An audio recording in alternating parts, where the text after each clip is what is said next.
ये क्या? जगन्नाथ भगवान के गहने चोरी हो गए। सुबह होते ही मंदिर में हड़कंप मच चुका था।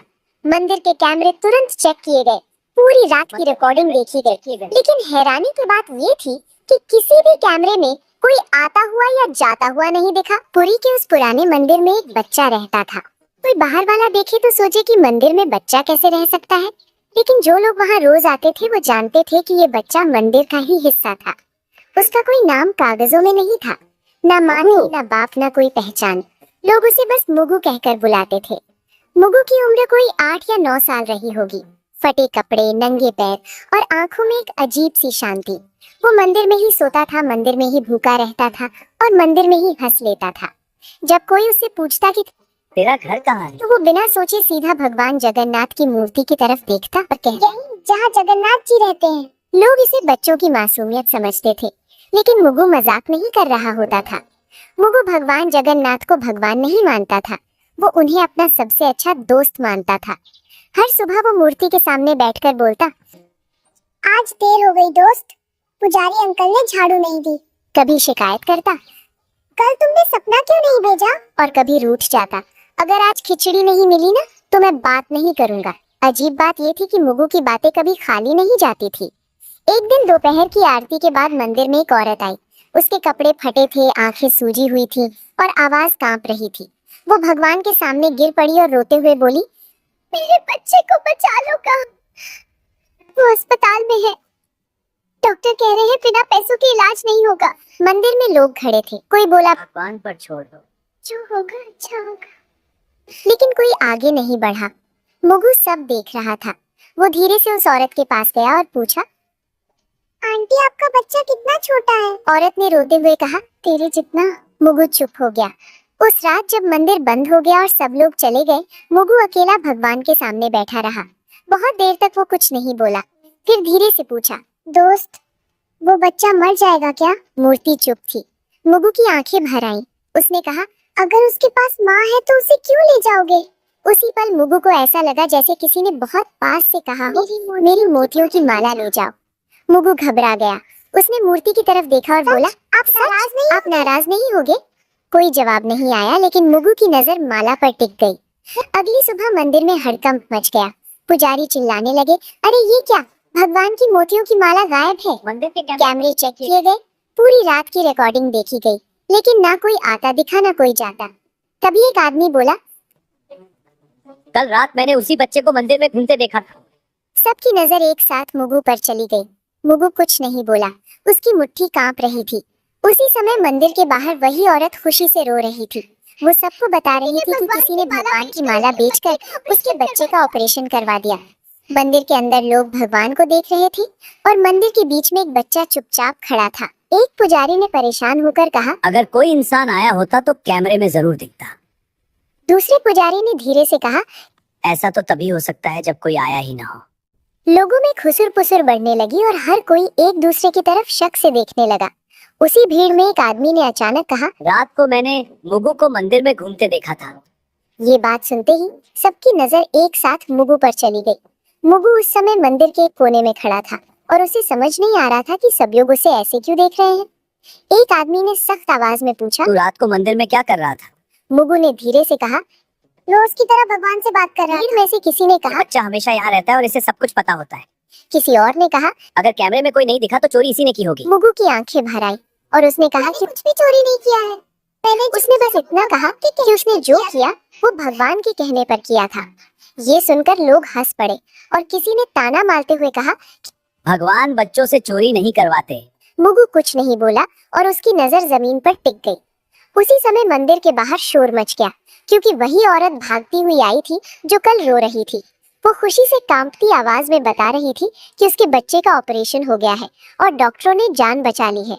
उस औरत ने रोते हुए कहा, किसी ने भगवान की मोतियों की माला बेचकर पैसे दिए हैं। ये सुनते ही मंदिर के अंदर सन्नाटा फैल गया और लोगों के चेहरे बदलने लगे। मोतियों की माला बेच दी। सवाल ये नहीं था कि बच्चा बचा कैसे, बल्कि ये था कि माला आखिर गई कहाँ। मुगु अब भी चुपचाप खड़ा था और उसे नहीं पता था कि अगला सवाल सीधे उसी की जिंदगी बदलने वाला है। मंदिर के अंदर अब माहौल बदल चुका था और जो लोग सुबह तक चमत्कार की बात कर रहे थे वही अब सवाल पूछ रहे थे।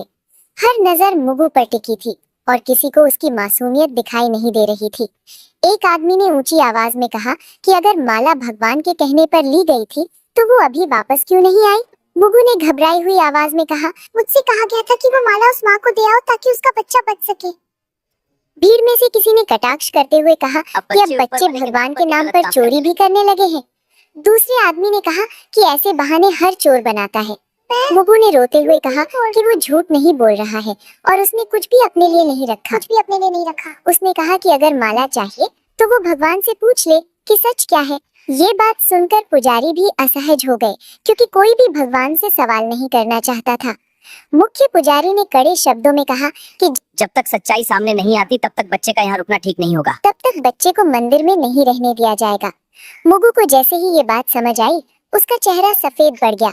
उसने डरते हुए पूछा कि क्या अब वो भगवान के पास भी नहीं रह सकता। किसी ने जवाब नहीं दिया और दो आदमी आगे बढ़कर उसे मंदिर के बाहर ले गए।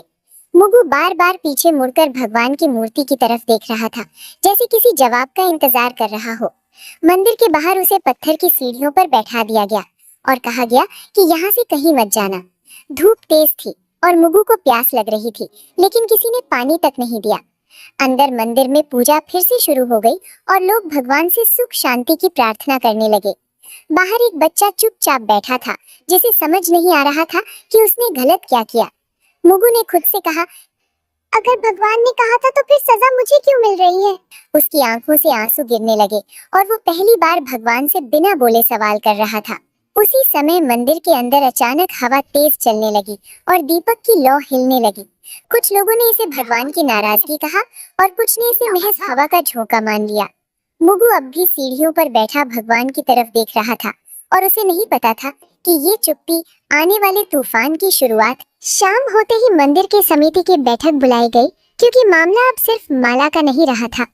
लोग बाहर खड़े थे और अंदर ये तय हो रहा था कि एक अनाथ बच्चे के साथ क्या किया जाए। एक सदस्य ने कहा कि अगर आज सख्ती नहीं दिखाई गई तो कल हर कोई भगवान के नाम पर कुछ भी उठा लेगा। दूसरे ने कहा, बच्चे को बाहर रखने से मंदिर की शांति बनी रहेगी। मुख्य पुजारी चुप बैठे थे और बार बार भगवान की मूर्ति की तरफ देख रहे थे। आखिर उन्होंने भारी आवाज में कहा कि जब तक माला वापस नहीं आती मुगु मंदिर में नहीं रहेगा। ये फैसला होते ही किसी ने बाहर आकर लोगों को बता दिया कि बच्चे को मंदिर से निकाल दिया गया है। भीड़ में कुछ लोग चुप थे और कुछ ने सिर हिलाकर सहमति जता दी। मुगु को जब ये बताया गया तो उसने बहुत धीमे से पूछा कि क्या वो रात को भी यहाँ नहीं सो सकता। कोई जवाब नहीं आया और उसे मंदिर के मुख्य दरवाजे से बाहर कर दिया गया। मुगु दरवाजे के पास कुछ देर खड़ा रहा और फिर सीढ़ियों पर बैठ गया। उसे समझ नहीं आ रहा था कि भगवान के घर में उसके लिए जगह कैसे खत्म हो गई। उसी समय मंदिर के अंदर एक पुजारी ने देखा कि भगवान की मूर्ति के पास रखा फूल मुरझा गया है। उसने इसे अशुभ संकेत बताया, लेकिन किसी ने उसकी बात पर ध्यान नहीं दिया। रात बढ़ती गई और मंदिर के कपाट बंद हो गए। मुगु बाहर ही बैठा रहा और ठंडी हवा में सिकुड़ता गया। उसने खुद से कहा कि शायद भगवान उसे आज रात जवाब देंगे, लेकिन बहुत देर तक कुछ नहीं हुआ और सिर्फ घंटियों की दूर की आवाज सुनाई देती रही। उसी रात शहर में एक अजीब सी खबर फैलने लगी कि अस्पताल में उस बच्चे की हालत अचानक बहुत सुधर गई है। डॉक्टर कह रहे थे कि इलाज उम्मीद से कहीं ज्यादा असरदार रहा। लोगों ने इसे भगवान की कृपा कहा और कुछ ने मंदिर में फिर से दान देने की बात की। किसी ने ये नहीं पूछा कि उस कृपा की कीमत किसने चुकाई। मुगु को इस खबर की कोई जानकारी नहीं थी और वो बाहर बैठे बैठे सो गया। उसके चेहरे पर डर नहीं था बल्कि थकान थी, जैसे उसने बहुत भारी बोझ उठा लिया हो। आधी रात के बाद मंदिर के अंदर अचानक दीपक अपने आप तेज हो गया। कुछ पुजारी घबरा गए और बोले कि भगवान कुछ कहना चाहते हैं, लेकिन बाहर मंदिर की सीढ़ियों पर एक बच्चा बेसुध पड़ा था और कोई उसे देखने नहीं आया। मुगु की सांसें हल्की थी और उसे नहीं पता था कि अगली सुबह उसके लिए सबसे कठिन होने वाली है। सुबह होते ही मंदिर के बाहर लोगों की भीड़ फिर जमा होने लगी क्योंकि रात की घटनाओं ने सबको बेचैन कर दिया था। कुछ लोग कह रहे थे कि भगवान ने संकेत दिए हैं और कुछ लोग अब भी यही मान रहे थे कि बच्चा झूठ बोल रहा है। उसी बीच एक पुजारी ने ध्यान दिया कि भगवान की मूर्ति के पास रखी दूसरी माला की एक मोची ढीली हो गई है। उसने पास खड़े पुजारी से कहा कि अगर कोई चोर को भी हाथ लगाता तो बाकी गहनों को भी हाथ लगाता। ये बात धीरे धीरे भीड़ तक पहुंची और पहली बार लोगों को लगा कि कहानी वैसी नहीं है जैसी दिखाई जा रही थी। एक आदमी ने कहा कि अगर बच्चा चोर तो वो होता मंदिर छोड़कर तो वो भाग जाता। मंदिर छोड़कर भाग जाता। लोगों की नजर बाहर सीढ़ियों पर पड़ी जहां मुगु बेसुध पड़ा था। उसका चेहरा पीला था और उसकी आंखें आधी खुली थी। एक औरत ने घबराकर कहा कि बच्चे को उठाओ और पानी दो। जब उसे छुआ गया तो सब समझ गए कि मुगु को तेज बुखार है। मुगु ने बहुत धीमी आवाज में कहा कि उसने गलत कुछ नहीं किया है। उसने बस इतना कहा कि भगवान ने कहा था कि किसी की जान बचाना सबसे जरूरी है। ये सुनकर कुछ लोग चुप हो गए और कुछ की आंखें झुक गई। मुख्य पुजारी आगे आए और पहली बार उन्होंने मुगु की बात ध्यान से सुनी। पुजारी ने उससे पूछा कि भगवान ने तुझसे और क्या कहा था। मुगु ने कांपती आवाज में कहा, भगवान ने कहा था कि सच सामने आने में समय लगता है। उसी समय अस्पताल से एक आदमी मंदिर पहुंचा जिस बच्चे का और उसने ऑपरेशन बताया हुआ था, कि उसकी जिस हालत अब बच्चे पूरी का तरह ऑपरेशन हुआ था उसकी हालत अब पूरी तरह ठीक। ऑपरेशन के पैसे उसने अचानक ये मिल भी गए कहा थे, कि ऑपरेशन इसलिए के डॉक्टरों ने पैसे भी अचानक कि इलाज शुरू कर दिया। डॉक्टरों ने तुरंत इलाज शुरू कर दिया था। अब मंदिर में सन्नाटा था और लोग एक दूसरे को देखने लगे। सबको समझ आ रहा था कि अगर माला न गई होती तो शायद वो बच्चा आज जिंदा न होता। लेकिन सवाल अब भी वही था कि माला मंदिर से बाहर कैसे गई। किसी ने फिर से कैमरे देखने की बात कही। जब कैमरे दोबारा चेक किए गए तो एक अजीब बात सामने आई। रात के ठीक उसी समय जब माला गायब हुई थी, सभी कैमरे कुछ सेकंड के लिए अपने आप बंद हो गए थे। टेक्नीशियन ने कहा कि ये आम बात नहीं है और बिजली में कोई दिक्कत भी नहीं हुई थी। लोगों के चेहरे पर डर साफ दिखाई देने लगा। मुख्य पुजारी ने भारी आवाज में कहा कि अगर ये सब सच है तो ये चोरी नहीं। उन्होंने कहा कि ये किसी की परीक्षा हो सकती है।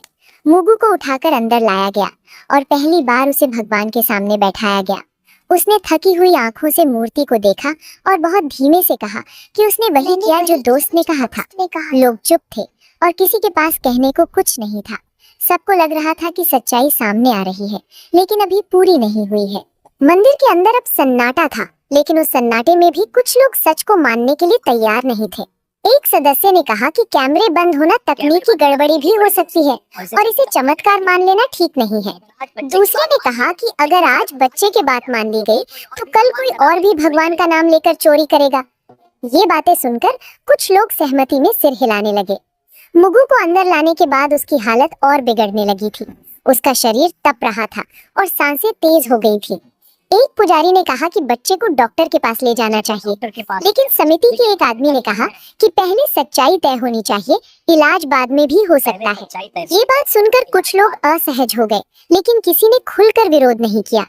मुगु ने आंखें खोलकर बहुत धीमे से कहा कि उसे अब डर नहीं लग रहा है। उसने कहा कि अगर वो बाहर ही मर जाता तो भी उसने सही काम किया होता। ये सुनते ही मंदिर के अंदर खड़े कुछ लोगों की आंखें भर आईं। उसी समय एक आदमी जोर से बोला कि अगर बच्चा इतना ही सच्चा है तो भगवान उसे क्यों नहीं बचा रहे। तो भगवान उसे ये क्यों सवाल नहीं बचा? ऐसा था जिसे कोई सुनना नहीं चाहता था। मुगु ने कमजोर आवाज में कहा कि भगवान हमेशा किसी को बचाने नहीं आते। उसने कहा कि कभी कभी भगवान चाहते हैं कि इंसान सही फैसला ले। ये बात सुनते ही मंदिर में कुछ लोगों को गुस्सा आ गया। एक आदमी ने कहा कि ये बच्चा भगवान बनकर बोल रहा है। मुगु ने बहुत मुश्किल से मुस्कुराते हुए कहा कि वो भगवान नहीं है, बस दोस्त की बात बता रहा है। उसकी आंखें धीरे धीरे बंद होने लगी।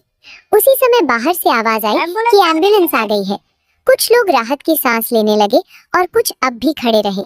जब मुगु को उठाकर बाहर ले जाया गया तो मंदिर के अंदर अचानक तेज हवा चली। दीपक की लौ एक पल के लिए सीधी खड़ी हो गई। कुछ पुजारी डर गए और बोले कि अब देर हो चुकी है। किसी ने पूछा कि किस बात के लिए देर हो चुकी है, लेकिन कोई जवाब नहीं आया। मुगु को एम्बुलेंस में डाल दिया गया और दरवाजा बंद हो गया। उसकी उंगलियां ढीली पड़ रही थी और उसकी सांस बहुत हल्की हो गई थी। मंदिर के अंदर लोग अब भी बहस कर रहे थे कि सच क्या है। उसी समय एम्बुलेंस के सायरन की आवाज दूर होती चली गई। मुख्य पुजारी ने भगवान की मूर्ति की तरफ देखा और पहली बार उनकी आंखें भर आईं। उन्हें समझ आ गया था कि सही और गलत के बीच का वक्त बहुत कीमती होता है। एम्बुलेंस के जाते ही मंदिर के अंदर एक अजीब सी खामोशी फैल गई और बहस अपने आप रुक गई। लोग एक दूसरे का चेहरा देख रहे थे, जैसे सबको अचानक समझ आ गया हो कि अब शब्द बेकार है। कुछ देर बाद अस्पताल से फोन आया और मुख्य पुजारी ने कांपते हाथों से कॉल उठाई। डॉक्टर ने बताया कि बच्चे की हालत बहुत नाजुक है और अगला 1 घंटा बेहद अहम है। ये सुनते ही मंदिर में मौजूद कई लोगों के चेहरे पीले पड़ गए। किसी ने धीमे से कहा कि अगर हमने उसे पहले भेज दिया होता तो शायद हालात अलग होते। अगर एक आदमी ने गुस्से में कहा कि अब पछताने से क्या फायदा, जो होना था वो हो चुका है। लेकिन उसकी आवाज में भी भरोसा नहीं था, सिर्फ डर। वो हो चुका है। उसी समय वो औरत फिर मंदिर पहुंची जिसका बच्चा अस्पताल से बचकर लौटा था। उसने मुगु के बारे में पूछा और जब उसे सच बताया गया तो वो जमीन पर बैठ गई। वो रोते हुए बोली कि अगर उसका बच्चा बचा है तो उसकी वजह वही अनाथ बच्चा है। उसने कहा कि वो माला नहीं थी बल्कि भगवान का भरोसा था जो बिक गया था। ये सुनकर मंदिर में खड़े लोग सिर झुकाने लगे। किसी की हिम्मत नहीं थी कि उस औरत की आंखों में देख सके। उसी वक्त अस्पताल से दोबारा फोन आया और इस बार आवाज और भी गंभीर थी। डॉक्टर ने बताया कि बच्चे की सांसें बहुत धीमी हो रही हैं और शरीर जवाब दे रहा है। मुख्य पुजारी ने बिना कुछ बोले फोन रख दिया। उन्होंने पहली बार साफ शब्दों में कहा कि ये सब किसी चोरी की कहानी नहीं थी। उन्होंने कहा कि ये परीक्षा थी और हम सब उसमें फेल हो गए। उनकी आवाज में गुस्सा नहीं था, सिर्फ टूटन थी। कुछ लोग रो पड़े और कुछ बस दीवार की तरफ देखते रहे। हर किसी को लग रहा था कि अगर समय को थोड़ा पीछे किया जा सकता तो सब कुछ बदल सकता था। मंदिर के बाहर अचानक तेज हवा चली और धूल उड़ने लगी। कई लोगों ने इसे भगवान का संकेत माना, लेकिन अब किसी के पास जवाब नहीं था। अस्पताल से आखिरी बार फोन आया और इस बार लाइन के उस तरफ सिर्फ सन्नाटा था। कुछ सेकंड बाद डॉक्टर ने कहा कि उन्होंने पूरी कोशिश की लेकिन बच्चा नहीं बच पाया। हमने पूरी ये सुनते ही मंदिर में खड़े कई लोग जमीन पर बैठ गए। किसी ने भगवान को दोष नहीं दिया क्योंकि अब सब समझ चुके थे कि गलती कहाँ हुई थी।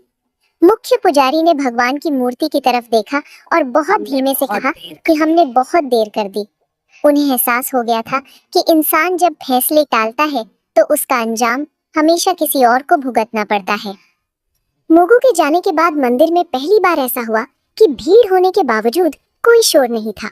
लोग दर्शन के लिए आ रहे थे लेकिन किसी के चेहरे पर वो पुरानी श्रद्धा नहीं दिख रही थी। मुख्य पुजारी ने आदेश दिया कि उस दिन कोई उत्सव नहीं होगा और मंदिर में सादगी रखी जाएगी। मंदिर में सादगी राहत रखी जाए। महसूस की, लेकिन कुछ को लगा कि ये सब दिखावा है। उसी दिन शाम को खबर फैली कि अस्पताल में उस बच्चे की माँ अब भी बैठी रो रही है। उसने कहा कि उसका बच्चा तो बच गया लेकिन जिस बच्चे ने उसे बचाया वो चला गया। ये बात सुनकर कई लोग पहली बार घर जाकर चुपचाप रोए। किसी ने किसी को नहीं बताया लेकिन हर किसी के भीतर कुछ टूट चुका था। अगली सुबह मंदिर के एक कोने में सफाई करते समय एक पुजारी को फर्श पर कुछ पड़ा मिला। वो एक छोटी सी पोटली थी जिसे मुगु हमेशा अपने पास रखता था। पोटली खोली गई तो उसमें कोई पैसा नहीं था, कोई खिलौना नहीं था। उसमें बस एक पुरानी रुई की माला थी और एक कागज का टुकड़ा। कागज पर मुगु की टूटी फूटी लिखावट में लिखा था कि अगर भगवान की माला वापस आ जाए तो किसी को सजा मत देना। उसने ये भी लिखा था कि दोस्त ने कहा है कि सही काम का इनाम हमेशा जिंदा रहना नहीं होता। ये पढ़ते ही मुख्य पुजारी की आंखें भर आईं और उन्होंने कागज चुपचाप मोड़ लिया। उन्होंने किसी को वो पंक्तियां जोर से नहीं पढ़कर सुनाई। उसी समय एक और अजीब बात हुई जिसे सबने महसूस किया लेकिन कोई बोल नहीं पाया। भगवान की मूर्ति के गले में अगली सुबह मोतियों की वही माला वापस दिखने लगी। कैमरे फिर चेक किए गए लेकिन इस बार भी कुछ नहीं दिखा। ना कोई आता दिखा ना कोई जाता, बस माला अपनी जगह पर थी।